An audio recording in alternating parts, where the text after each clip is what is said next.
Josh, welcome, mate. How you doing, Lockie? Great to be here, bro. Mate, I'm so excited for this. We were just talking offline, and it's funny. The day that I reached out to you, two people in one day are like, "You've got to check out this guy," and they sent me a video you posted, and the video literally put me in tears, man. Like talking about you didn't want to put pressure on your mum and the challenges that you were going through, and I really related to your background in running.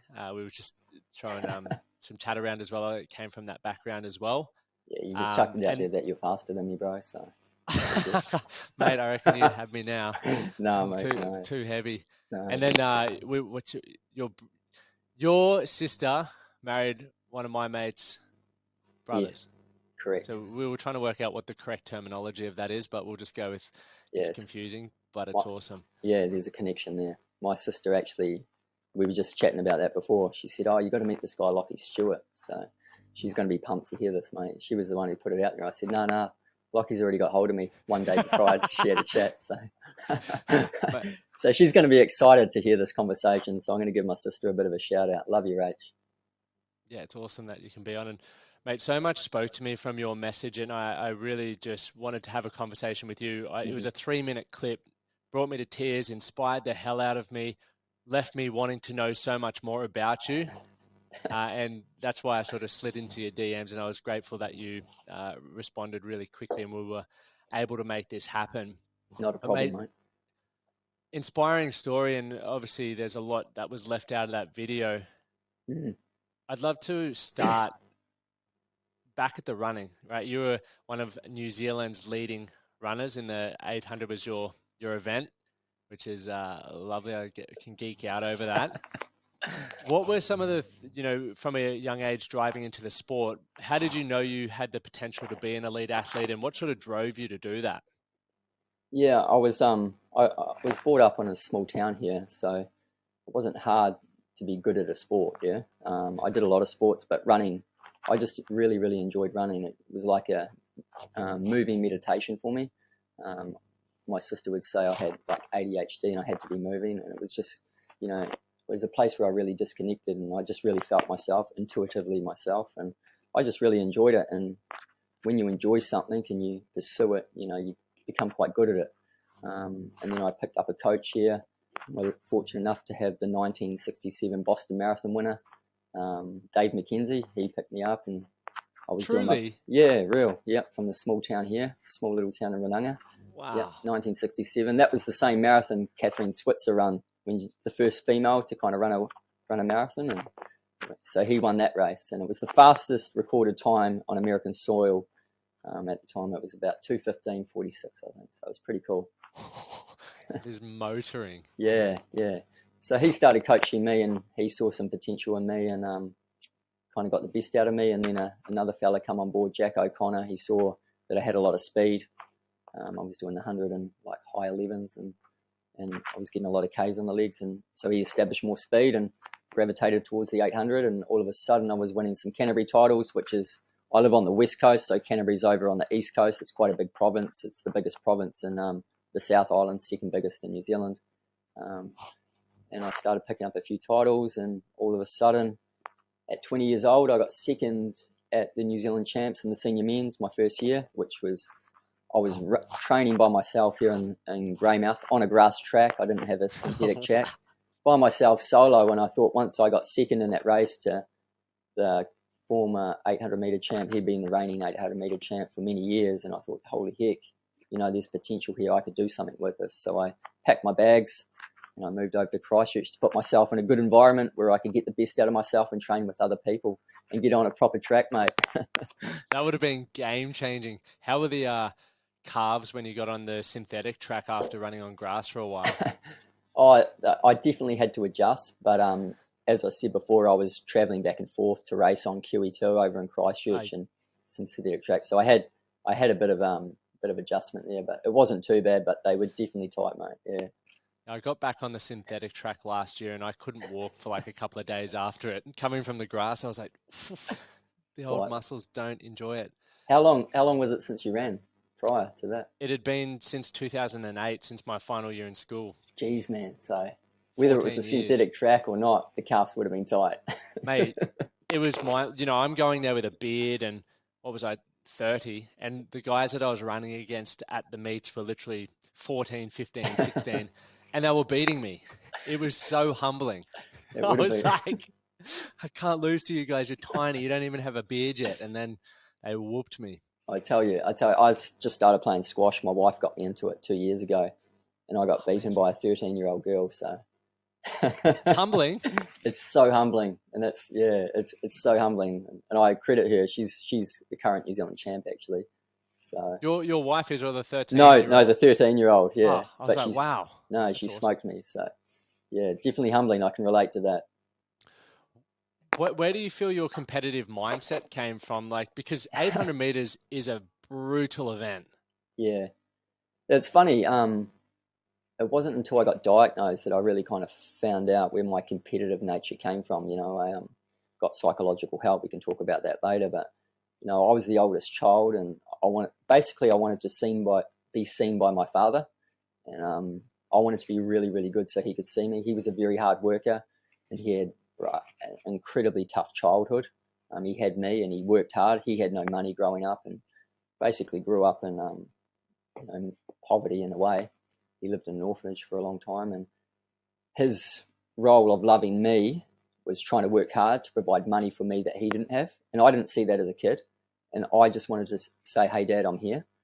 And we had a chat about that, with the psychologist, and that's probably where my competitiveness come from. You know, trying to be seen in front of my father. Yeah.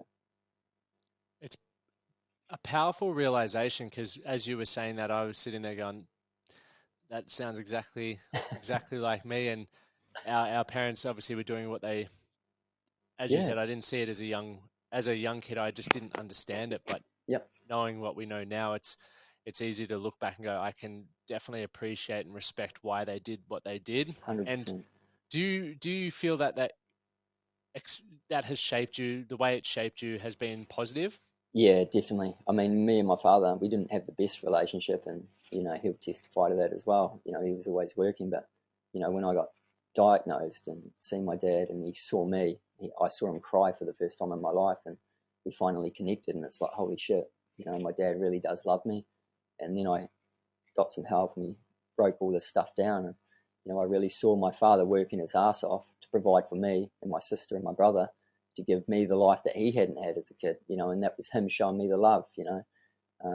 You know, as a kid, you want a hug and a kiss and, hey, Dad, how are you? But he was at home, get out of my way, I need to sit down. And he worked massive hours at the coal mine and at the meatworks and stuff. But we have a great relationship now, and it's fantastic. Like, he's one of my best mates. Yeah, we really chat. And it's helped us both. From what I went through, it's helped us both. We've both seen each other. You know, because he wasn't a sportsman and I just loved sport. He was, but we had this connection, you know, seeing one another at our most vulnerable times. And it was a connection that brought us really close together. It's so powerful that the desire to be seen by your dad drove you to be so competitive. And I believe that competitiveness is one of my greatest qualities, and I love people like yourself who are extremely driven and competitive and ambitious. Sometimes it may be a bit over the top depending on situations. You're like, ease up, mate. It's not everything's a race. However, there's so many things in life where the competitive edge and pushing yourself to demand more from yourself than maybe others expect can help you achieve more than many won't. 100%. I couldn't agree more. Yeah, definitely. And that really gave me the edge to go through what I went through and keep persevering. You know, it sets a real foundation for your life with whatever you want to go through. You know, that sporting competitiveness, whether you pursue business or a job or whatever, you know, just trying to be better for the next day. That's a great quality that I found in sport and competing against other people. Do you still have that competitive drive today? I do, mate, but it's more controlled now. I mean, even on the squash court when I'm playing that 13-year-old girl, you want to win. You play to win, and you're doing your best. But at the end, I don't storm off or get my head down or anything. You know, it's like, great game. You know, it's awesome. I'm just grateful to be able to play sport again, because I honestly thought I couldn't. The doctors thought I couldn't. So I'm just stoked to be playing sport. But yeah, definitely, mate. I'm very competitive. That's innately within me. That's going to leave, but it's like a switch now. You know, I know when Yep. to turn it off and leave it there. Well, let's go back to the diagnosis, right? So you were prepping for the New Zealand titles. You were ready to hit your peak. Yeah. Yep. So I was 23 years old and I was ready. 2011, this was my year. I had a great off season, got some good Ks on the legs. We built some speed, and you know, I knew I was the fastest in the country that year. I ran a race at 151, and we hadn't really established much speed. And I thought, holy heck, this is going to be a fantastic year. I've got the New Zealand title in the bag, and we were going to go over to the Australian champs. And I was truly confident that this year was going to be a great year. But some things don't go to plan, Lockie, and I didn't realise that as a kid, 23. You know, I thought if you work hard and pursue your goals, you achieve your dreams. You know, that's the idea that I had in my head. But it doesn't work that way sometimes, and I really had to learn quickly. I was out running with a friend. I tore my ankle, tore the ligaments of my ankle for no reason really, and the body was just deteriorating. I did a bike race because I couldn't run. I fell off my bike, and I had to get back up, and that competitive spirit that we talked about before that willed me to finish the race. I said, get back on that fucking race and finish this race, man. Finished the race, threw it over, and I said, I'm never riding a bike again. I slept for a week and had night sweats, and then I woke up, had a drink of water, and I just collapsed at the sink. My brother picked me up, took me to the hospital, and then the next day I had my diagnosis of acute myeloid leukemia, which leukemia is a cancer in the blood, and I was just blown away. My the carpet got swept off my feet, mate. I just was in complete dismay. Yeah. Do you remember, you know, you talk about the carpet being ripped out, your identity up until that point, and I'm just making an assumption here, sorry about that, but I just would, as an athlete and from that competitive background and at a young age, most of the time our identity is what we do, right? It's an athlete, it's a rugby player. For you, having that whole rug pulled out from you and everything that you had built to from that point, what did that feel like for you? Oh, that I was worthless. I was nothing, you know, because my whole, as you said, the persona that I thought I associated myself to, that runner, that fit, fast, healthy, strong Josh Komen, the man that could do anything, you know, I could do a standing backflip and things like that, had completely gone. I could barely walk again, you know, I was feeling pain inside my body that I hadn't felt before. You know, you and I, we both know short-term pain for long-term gain, you know, especially when we're running. We push through that barrier, but this pain lingered and continued. And also, so I was seeing my family in distress, crying. My mum was hysteric, and I thought I was putting more pain on them than I should be, and I was hurting them. So I kind of bottled myself away and didn't really talk to anybody. And it became a rule in my room: no crying, nothing like that. Whether it should have been, we should have been expressing our emotions, but I bottled everything away and tried to take it on my shoulders, like that Josh Komen, that runner, did. But yeah, not being able to run, locked in a hospital bed, mate. You know, that was my solace. Out in the bush, running through the trees, feeling the wind, feeling nature around me, and all of a sudden it was gone. You know, I thought I was completely worthless, and I had nothing. My life amounted to nothing. Yeah. It's a pretty rapid shift. It was extreme, yeah. From what you said, one thing that really stood out to me there was when you said there was this no cry zone. You didn't want what you were going through to impact your parents and those that love you most. So you sort of really withdrew, and I think that's a common thing for a lot of men. We don't feel we can, you know, we don't want to burden people, and I feel that may come from, you know, I guess it represents you as a person. You know, you worked really hard, you'd put the effort in, but you wanted to carry it yourself and you wanted to get through that. And I think as men, we look at that and we're like, yeah, that's awesome. That's the right thing to do. But there's a time and a place where we do need to let those that love us most in. And we are, you know, we do need to have people to lean on as well, because life's fucking tough, man. And as you know more than most, we need to have those support networks around us, and we need to be in a position ourselves to be okay to lean on that when it's necessary. Sure. I have a saying, you know, you're not using all your strength unless you ask for help. I have that now, and I know when to ask for help now. I've got a great wife. You know, we can talk about that later, but great people in my corner that I can really open myself up to and communicate. Because I tell you, Lockie, holding those thoughts away that I had inside my head, you know, it nearly took my life for it. Yeah, because I mean, I was brought up in a tough town. I was a line mechanic by trade, and I worked with very tough men. We didn't talk about emotions and things like that and how we're feeling. It was just like, you're busy? Yeah, I'm busy, mate. And that was a good thing. But it was never that deep conversation of, how are you? What's going on, you know? And that's how I see people now. I don't really see people as their physical sense. I try and look into their heart and understand, like, is everything okay? And that's when I want to have that conversation. And I wasn't mature enough to have that at 23. So how did you learn to look into the heart? Because when you say that, there's a lot of blokes that go, get the fuck away from me, man. None of this. Yeah, And mate. that used to be me. And Yeah. as you said, you grew up in that sort of tough upbringing where that's the Sure. way we are as men. But as you say now, it's a beautiful experience to truly be able to connect with people and share how you feel and ask them about more than just, oh, I'm busy, mate. How's your family? Is there anything that's going on in your life that you want to chat about, or things like that? How did you transform to feel comfortable with that? Well, it took a while, Lockie. It really did. I mean, that was when we can, I'll probably, we've got to probably build up to that, but I bounce around a lot, mate. No, it's totally fine because it's a valid question, but it took me a while because I had my diagnosis and I was locked up in the hospital room. I had months of chemo and I was in isolation for a month, and I'll get out for 2 weeks, and I just couldn't contain the thoughts that were going in my head. I was my worst enemy. Every discriminative sentence I could say, you're weak, you're pathetic, you're a fucking loser, you're a fucking cunt, you're nothing, and I would never ever say this to anybody. That's the thing. I wouldn't say it to anybody, but I was my own worst inner critic, and I thought I was an absolute burden. And one night when I was out, we stayed at this place called Ranui House, and it's a 6-7-story building, and I was on the 5th floor, and I thought, I can't take it anymore. I'm nothing. So I really thought about taking my life, and I went to the balcony, put a foot over, and this is always something hard to talk about, Lockie. As I was doing this, mate, I felt this wind hit the side of my face, and I turned around and I saw my mum's cup of tea on the bench, and her love just hit my heart, and I just pulled myself away and I said, I cannot put the pain that I'm feeling inside my mum. Her love was too great, and I walked away and I just cried hysterically, mate.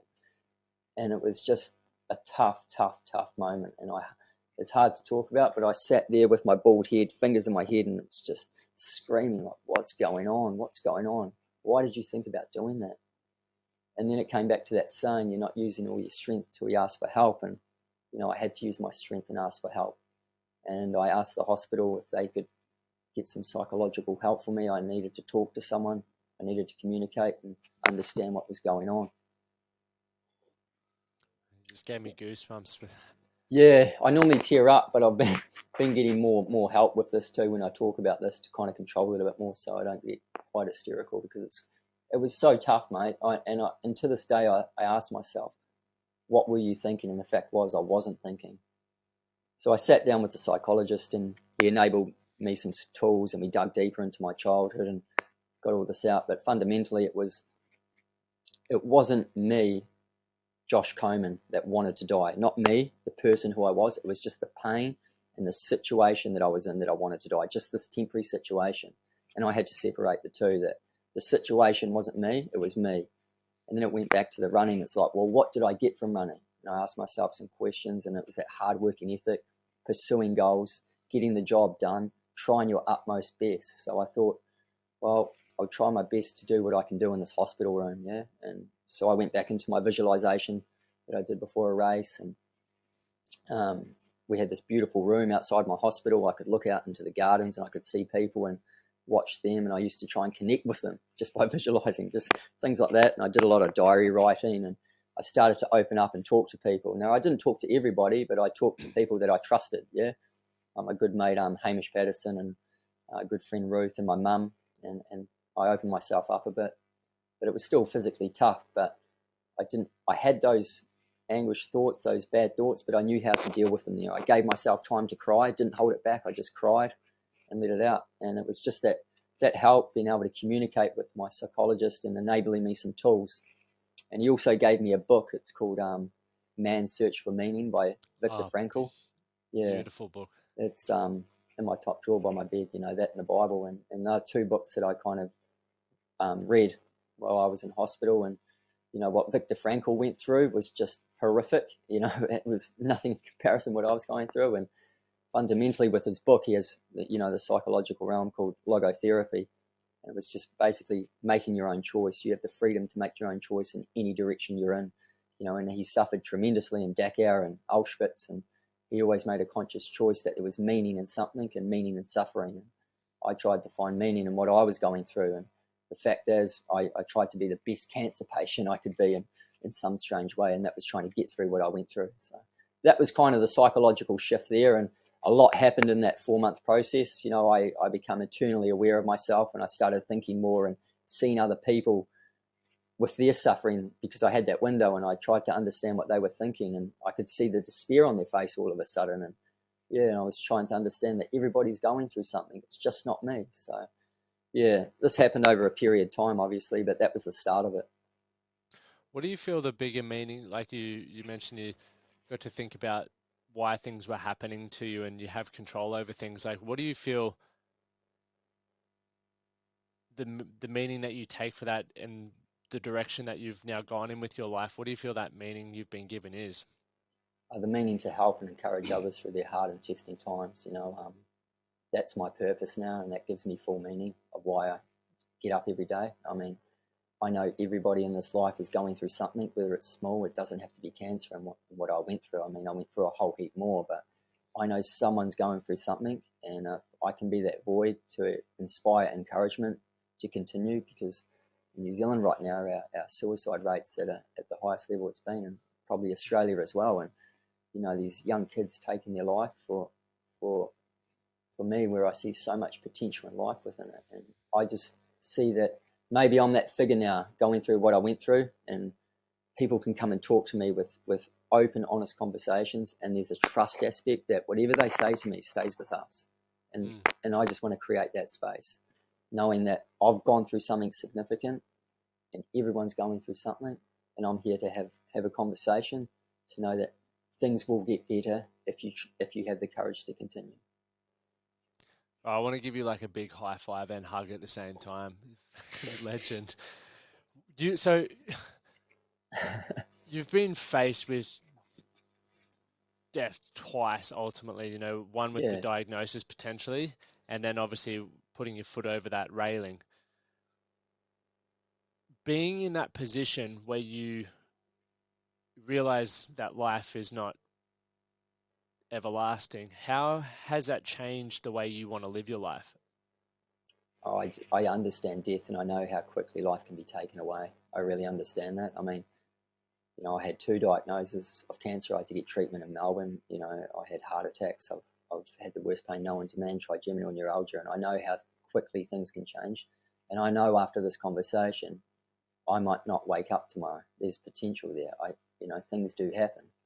And for me, it's just taking every opportunity I see, having a conversation with you, having the gratitude to just walk, to be able to walk, to breathe, to be able to think. You know, there's opportunity within that. And we have so much within us, we really do, but sometimes we're disconnected from our inner self.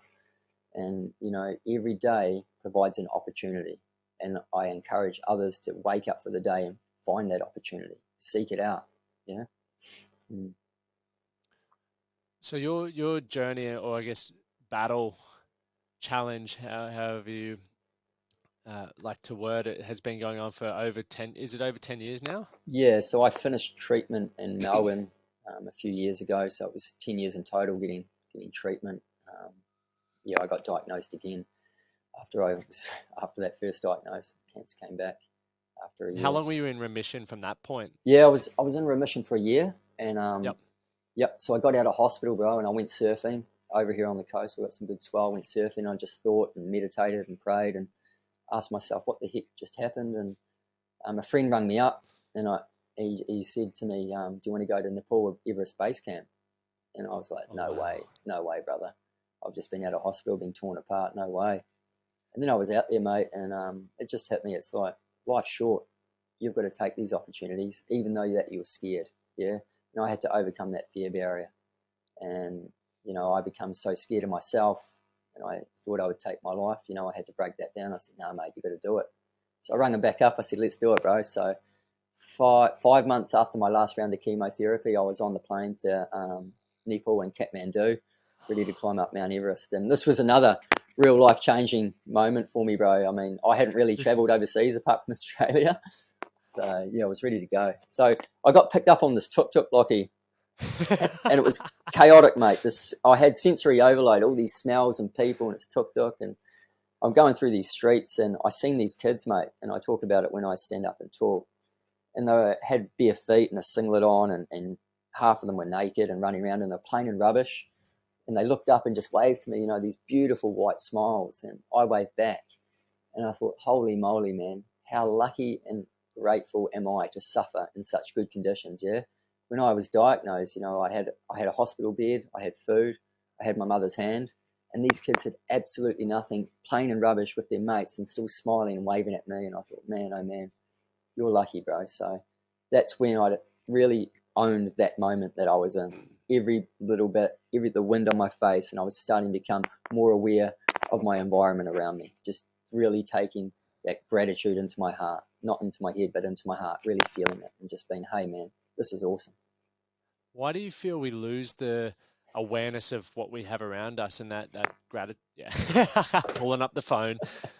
Yeah, I think that's a big factor, but also too, we're as I said, mate, I think often we're looking at the physical, yeah. We're really not looking inside to someone to see how they're truly feeling and outside ourselves, yeah. And this is where the magic really happens. When we put down our stuff, when we disconnect from our own internal space and just open our eyes and look around and see what we do have rather than what we don't, because we have a whole heap of stuff in front of us, mate. As you said before when we started this conversation, we love the internet, but also it can be a detriment. But there's amazing things all around us. How do you remain present with that, even with, you know, these mobile phones suck us in like no tomorrow? And oof, did they what? Yeah, being in the, you know, amazing tools, but hey, just can definitely steal moments of our life. For you, what are some of those tools and strategies? I know you've mentioned before you practice visualization, reading, journaling, etc. Are there any, I guess, things that have stood out for you that have helped you remain in the present as well? Yeah, definitely, Lockie. I mean, this is not for everyone, but you know, I kind of found God in my life, and I've got that higher presence about me, and I feel accountable for that. So I have a daily meditation. You know, I feel it within my heart, and you know, this is something that I would have never done beforehand, but I feel that I've got this bigger presence around me, watching me, protecting me, and I've always got the breath. I'm a breathing instructor, and I just breathe with it, and I just give thanks. It's quite an easy process whilst I'm at work or just putting my phone down. So it's just an easy little process, and I just say, oh yeah, I'm just, you know, mindful of my situation. I can put that away. I breathe in, breathe out, and just say thanks. Hey, I'm still here. Put it away and go about my day. So it's just little cues like that kind of help me and just be in that present moment and just come back to that, to gratefulness and gratitude right there. Do you feel it also helps, you know, you said you're a breath instructor, and I've seen you in the ice bath. I do a lot of that as well. Do you feel that you know, because you've built the life that you have, one thing that people say to me quite often, it's easy for you because you work in that space and you do that, but ultimately I made the choice to work in the field that I work in because it's something that I love. And you mentioned earlier, if you do what you love, like, you do become obsessed with it, but you really can thrive and succeed. Yeah. To people who say that to me, I'm like, well, if you don't like what you do, change it. Like, it may be hard. You may have mortgages and children and all these things to consider, but if it's that bad, you do have a choice, especially in, you know, Australia and New Zealand. We are very, very fortunate. Do you feel, sorry, I went on a little tangent there. Do you feel that that's been beneficial for you working in a field and now getting to share your message with helping you remain present as well, because it's that forefront of focus? Yeah, absolutely. I mean, it really gives me great joy seeing, or just getting emails afterwards saying, hey, your story really helped me from the brink of despair, and thank you so much. And just knowing that I've done something for someone, but still fundamentally they've got their own choice. They've chosen to listen to me, and take something away. I mean, I don't have all the answers, that's for sure, but maybe they take something small away. But the truth is, mate, even if I wasn't doing this, even if I had that mundane job, I'd still make a conscious choice that I could work, you know, that I could get some money, and then I've got a choice on how I spend that money and what I do with it, yeah, to make my situation better than what it was yesterday. And I'd still be grateful for that process, even though that I'm not enjoying it. You know, if I had that mortgage, had the kids, I mean, it's great to do something you enjoy, but you're still responsible for your family. And it's just the perception, the mindset that you have when you undertake that job. And some people can get caught up with it. I hate it, I hate it, I hate it. But what is it giving you? What is it serving you? And what are you getting out of it? Ask yourself those questions. It's just the mindset we can change. Yeah. And I don't essentially have to say, oh, up your lifestyle and change everything. Maybe just change the thought pattern towards the direction you're going. For someone who is in that position then that doesn't want to, you know, make a huge lifestyle change, but you talk about the mindset shifts, like is there any sort of tips and things that they could, you know, do just from listening to this chat to help work on their mindset there? Yeah, I think hearing stories and reading books is a great thing, mate. Especially, you said that. You know, if anyone wants to start with something, read Man's Search for Meaning. I mean, that's just an incredible book. I think it's sold well over 2 million copies, and it really helped me, and it still helps me today. You know, it's only a small book. The first half of it's an easy read, and I think people can get a lot of perspective, and it comes down to what he talks about, his choice. So for me, stories are a powerful, powerful motive of understanding perspective. It's beautiful, man. Yeah. I love reading. I think it's such a undervalued tool, especially just a nice hardcover book. There is nothing better than the smell of a book. Mate, I got this book today, actually. Oh, yesterday.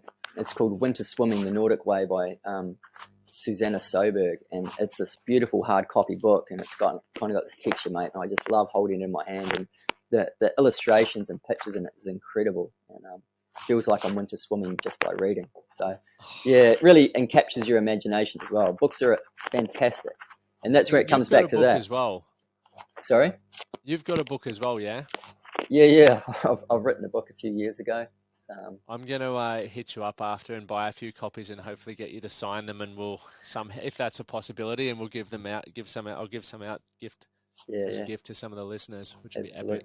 Absolutely. But Man's Search for Meaning, if anyone's listening, pick that book up, give it a read. Yeah, it's a fantastic book. And so going back to, I want to tie back into the family. So obviously you said at a younger age the relationship was a bit challenging with your dad. Mm-hmm. You had the diagnosis, and you said you saw each other at your worst, or at your most vulnerable, sorry. Yeah.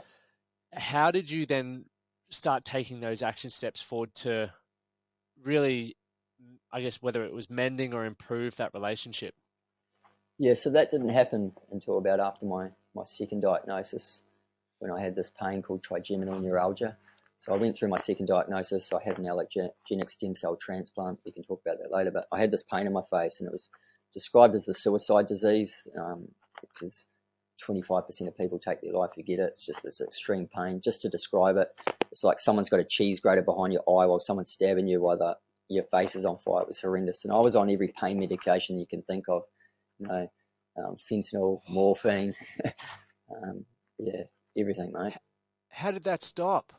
I went up into the ICU room, and they put a lignocaine in. It's an anaesthetic, and they put an anaesthetic within me, and it finally numbed the nerve, and it kind of subsided. I still feel a bit of like electric shock now and then, but it's nothing compared to what it was. But yeah, it was horrendous. And that's when I said to my dad, I need to die. Can you kill me? You know, I didn't really mean it.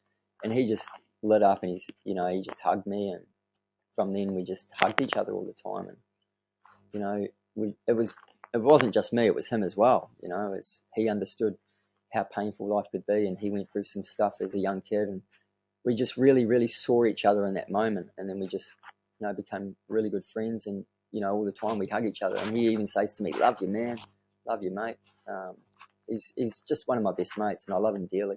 I really do. But it took a lot of time. It took a lot of time. But that moment was a catalyst to really just engaging with my dad and seeing him for who he was, that he loved me so much. Do you feel that would have been, the relationship would be where it is now had you not gone through what you've gone through? No, probably not, because I would have been maybe a bit egotistic, caught up in my running, maybe being that sportsman. I don't know. I always had quite a kind heart in that, but yeah, it could have been. I mean, but I think it's changed all my family a lot. We've all grown from it, and we've all become a lot closer. We all understand how life can be taken away so quickly. And yeah, it's hard to say, Lockie, but I know what I've been through has certainly served a purpose within our family, and we're very, very closer for it. And we've got a special relationship. Do you feel so now you're in the breath work and doing cold immersion? I've had a few incredible experiences with, using breath facilitators, and I'm always curious about whether we can find ways to, improve relationships with our loved ones or help us detach from ego and just become that better version of ourselves without having to go, hit that rock bottom point or be faced with death. It's something I think about a lot, and a lot of people go, nah, you have to hit rock bottom or you have to be faced with death to really be inspired to change. And No. I disagree. And I even feel with, methods like breath work, etc., which I've, experienced over the last couple of years. Do you feel with the level of understanding, and I assume the workshops and the people that you've led through that space, it is one of those game changing tools to really help people sort of disconnect and really step into, I believe, their greatness? Absolutely, it can be a big catalyst for change, because with the breath, we can fully understand that we're actually capable of more. We do this big Tumo breathing, TUMMO, what the Tibetan monks used to do up in the hills, deep hyperventilation. You might have seen Wim Hof do this breathing method, and all of a sudden we've got people holding their breath for 2, 3, 4 minutes, and holy moly, I never thought I could do that. And getting them in the ice, controlling the breath, and in such an extreme uncomfortable position, but yet they're fully focused and fully controlled and fully mindful. They get out and just feel so empowered, and feeling is understanding. So coming back to the breath and putting yourself in the ice, combining that together, it really is a catalyst to change. And all of a sudden they're like, I can do more, because that self-perception of, say, hey, I'm limited to a certain extent, it's like I've felt a shift go inside myself, and that feeling, you fully understand it, and it's just euphoric seeing it happen, because it changed my life significantly too. When I was in Melbourne, when I had my first ice bath, it changed my life, and I understood that I wasn't just this weak cancer patient. I was actually stronger than what I even thought I was before. I overcame it. I had heart attacks. I had a stent in my left main artery, and I got out of this ice bath and I felt like 10 men. And I just felt incredible. It's holy heck, I did this. What else can I do? And then you start asking questions, and that's up to them to make those choices if they want to answer those questions. And that's what I love about it, mate. It's definitely about asking those questions and putting yourself in that position. That's why I love challenging myself physically, the ice baths. How did you get introduced to your first ice bath? Yeah, that's a bit of a story as well. So I'll have to go back to when I had got my second diagnosis. I went to Nepal. I became a skydiver. And then when I was skydiving, hold up, what? Yeah. So you did skydiving before your second diagnosis? Yeah. So that year in remission, I was just. You're a badass, man. Yeah. So I was just after. Awesome. I was just ticking off my childhood dreams. It wasn't just about running. It was, what did Josh Komen want to do? And I always wanted to go to base camp to Nepal, give Sir Edmund Hillary a wave and things like that. And I wanted to be a skydiver. So I did both of them, come back to New Zealand after Nepal, and went skydiving, becoming a cameraman. I was a cameraman, filming people. And then I was up in a plane one day, and I got hypoxic at 16,000 feet. I had low red blood cells, and I got down to the ground, and I knew something wasn't right. So I just waited to my appointment, had my checkup, got a blood test, and sure enough, my cancer had come back. So this time it was really going to be physically extreme. I'd have to have a thing called an allogeneic stem cell transplant, which I talked about before. So because it's a blood cancer, I had to have these hemopoietic stem cells. They basically live in our bone marrow, and they create our immune system.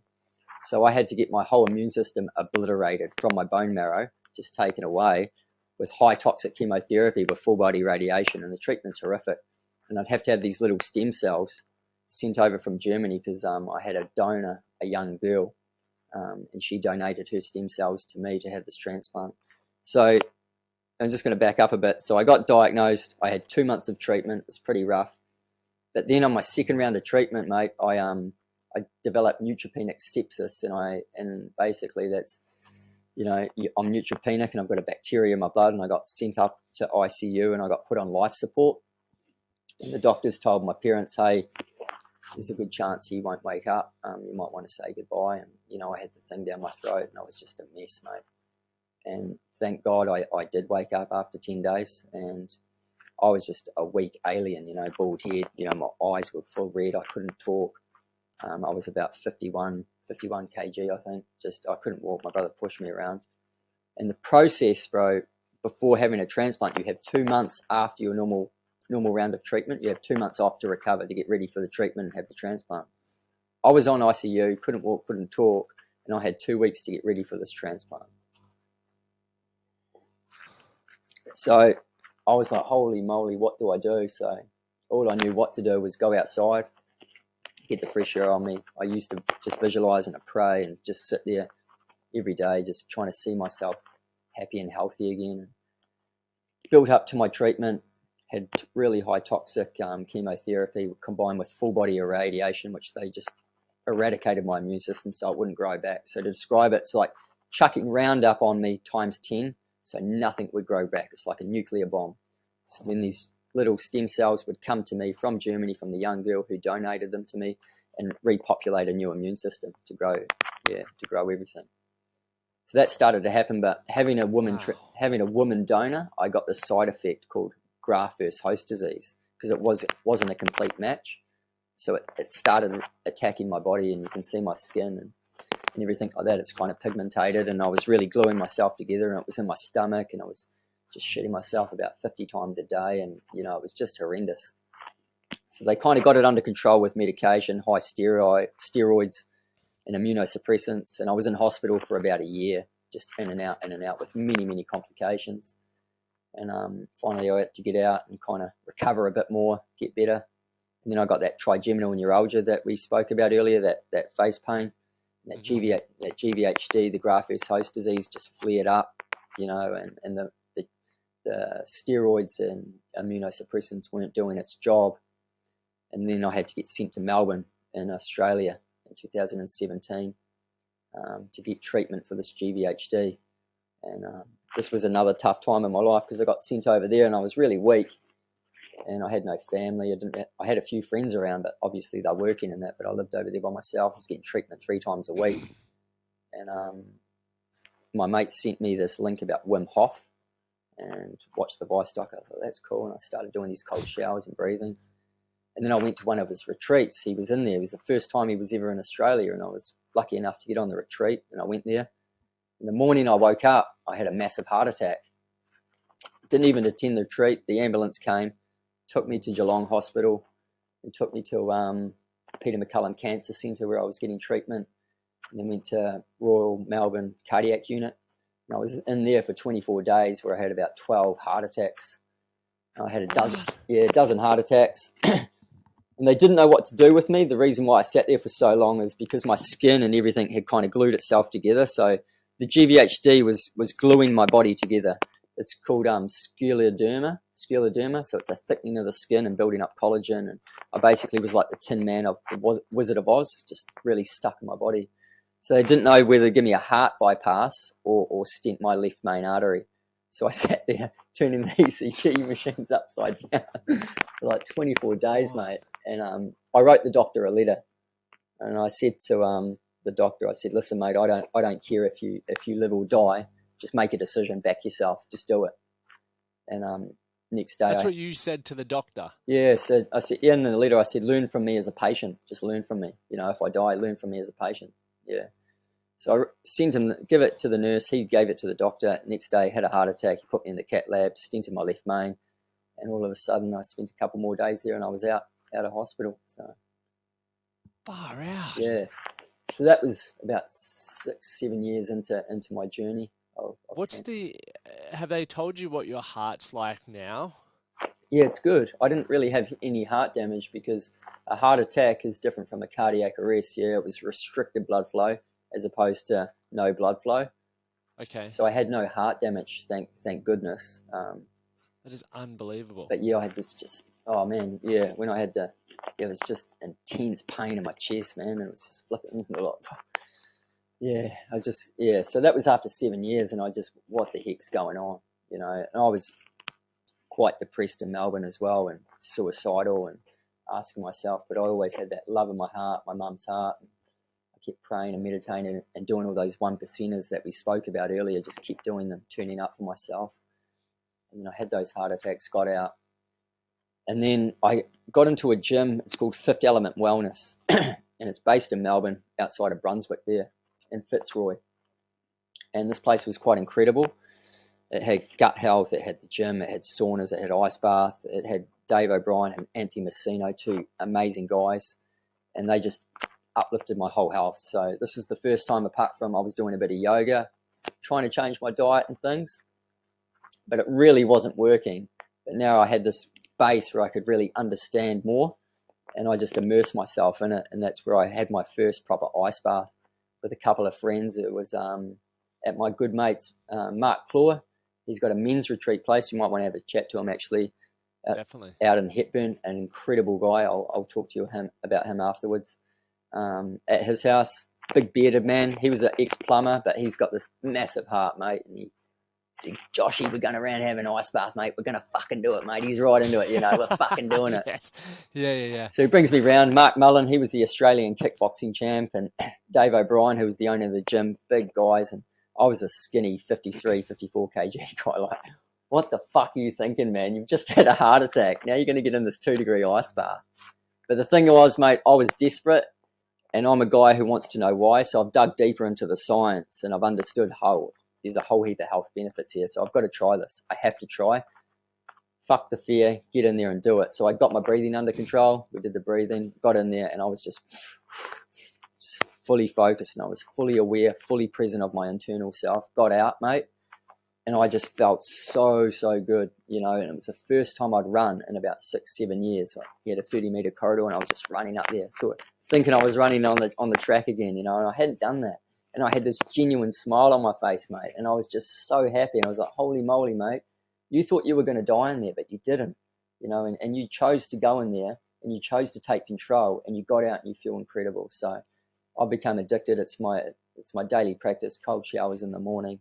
I do workshops, and I've been doing this for 5 years, mate. So it's changed my life. And all of a sudden, I was looking up and talking to people and engaging, and I just wasn't worrying it. You know, I thought I was weak, but I told myself I was strong. And this is always this is something that I tell everyone. There's always light at the end of the tunnel, despite that it's a cliche. So 6 months after that first ice bath, I was sitting on the plane going over the treatment to Melbourne, and I sat next to this beautiful girl, and I just said hello. And mate, she's a stunner. She's an absolute stunner. And I just said hello, and I wouldn't have done that before. And she said hello back, and we had a lot in common. And she asked me what I was doing in Melbourne, and I said, I'm seeing my brother, which I was. He was living there at the time.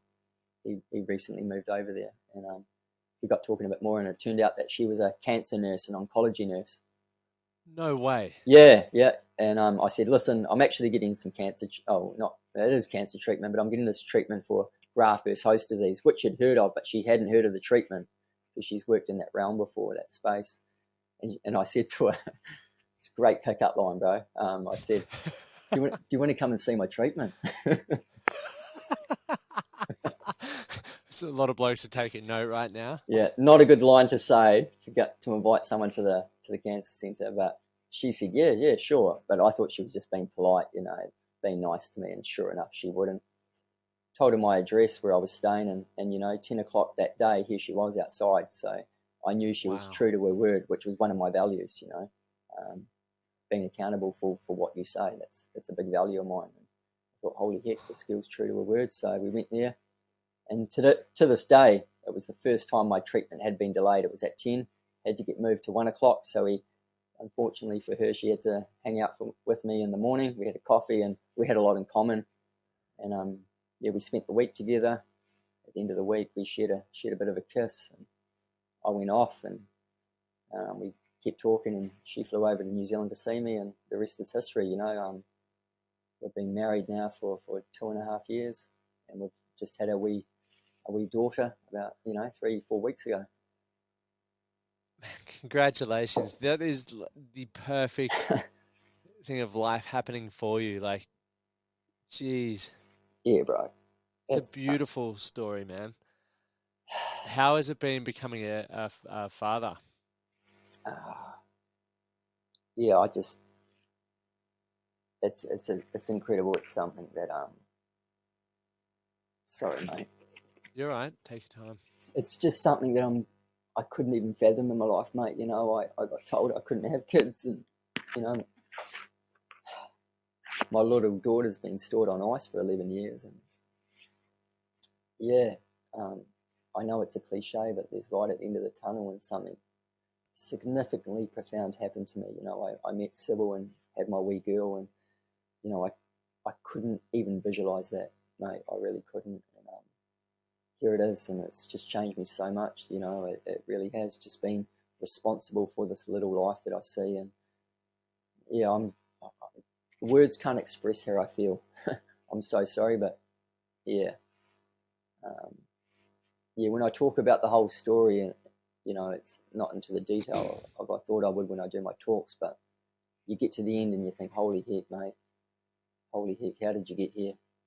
And it's just that courage to continue that really counts, because if I hadn't found that courage with all the tools that I'd acquired, with all the love that I've had behind me, using my strength and talking to people, I wouldn't be here today and having the life that I'm living, mate.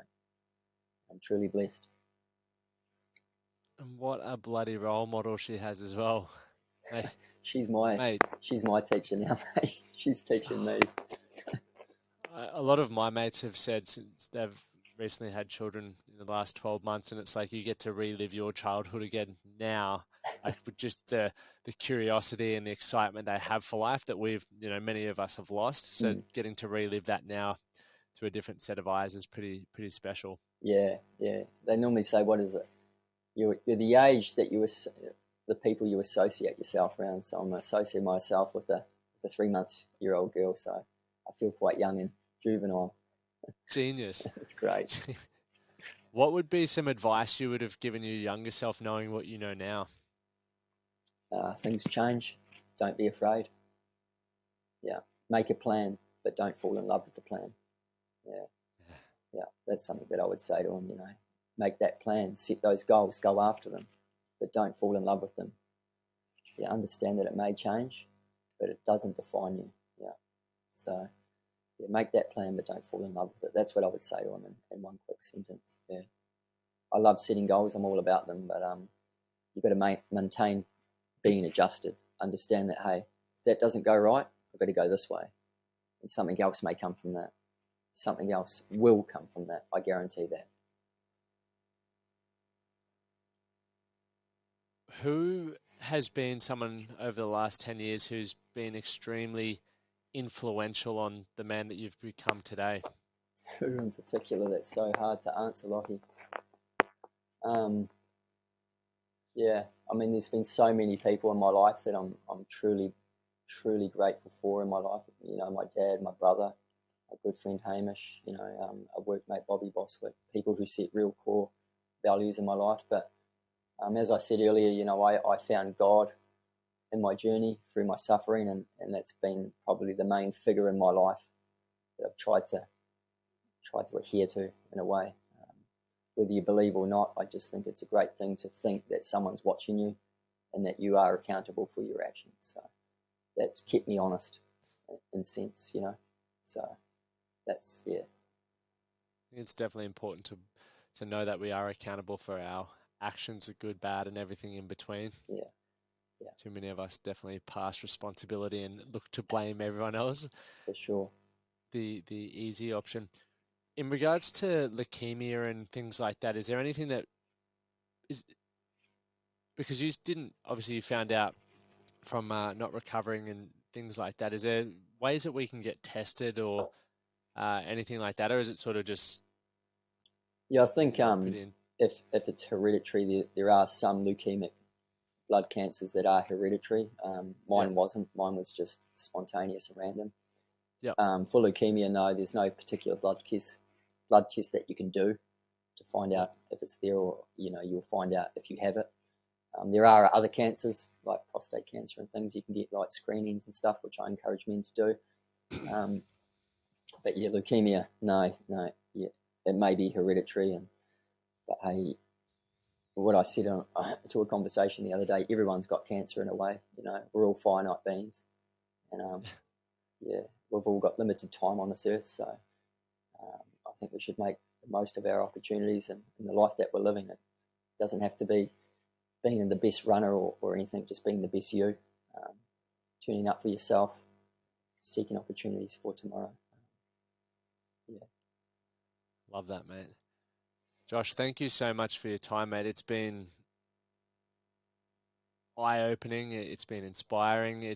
You truly are an incredible role model, and I feel very privileged to have been able to have this conversation with you, and I'm fucking excited for people to be listening to this, because your story is one that I think a lot of people will take a lot of inspiration from, and it'll even, hopefully, I believe it will get a lot of people stepping outside their comfort zone and getting them living their life on their own terms, which is what we need, man. On their own terms. I love that. Yeah, fantastic. Yeah, and that's what it's about. We all got our stories, and I love what you're doing, mate. I mean, I've listened to a few of your podcasts, and you've got some great guests.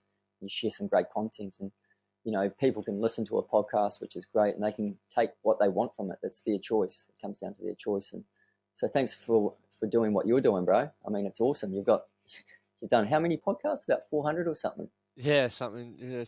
They're stacking up. I'm very fortunate to get to talk to incredible people like yourself.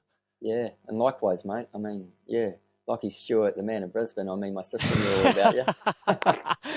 Mate, and hopefully one day we get to get a surf in or a running session or something. We're 3 hours away. Yeah, I've just started back doing a bit of running. I do a lot of coaching. I coach a lot of young adults, kids and things like that. But I can't surf because I don't produce tears. You might have seen me sipping a lot. I don't produce saliva in that. So I get in that salt water and it just mucks my eyes out. I've tried with goggles and they smash them off. And yeah, so it really hurts my eyes. Yeah, right. Yeah. That's fascinating. Yeah. So the body's changed a bit, but you adapt to it and you do what you can, not what you can't. And yeah, so that's me right now. Great perspective. And where can people get in contact with you, find out more about what you're doing, get your book, all of those things, Josh? You can go to www.joshkomen.com. There's my website there. There's my offerings there. I do ice bath workshops. I've got a book. I do motivational talks. And I also do one-on-one breathing. It could be sports performance, it could be health issues, anything like that. So that's kind of me, joshkomen.com. I'm pretty active on Instagram. You can contact me there. I'll try to reply the best I can. But yeah, that's me, mate. And I'm just hanging out on the west coast of the South Island. A beautiful, majestic place, and I'm just loving life, mate. Oh, epic. Mate, it's been a pleasure. Thank you so much. Not a problem, brother. Good to see you.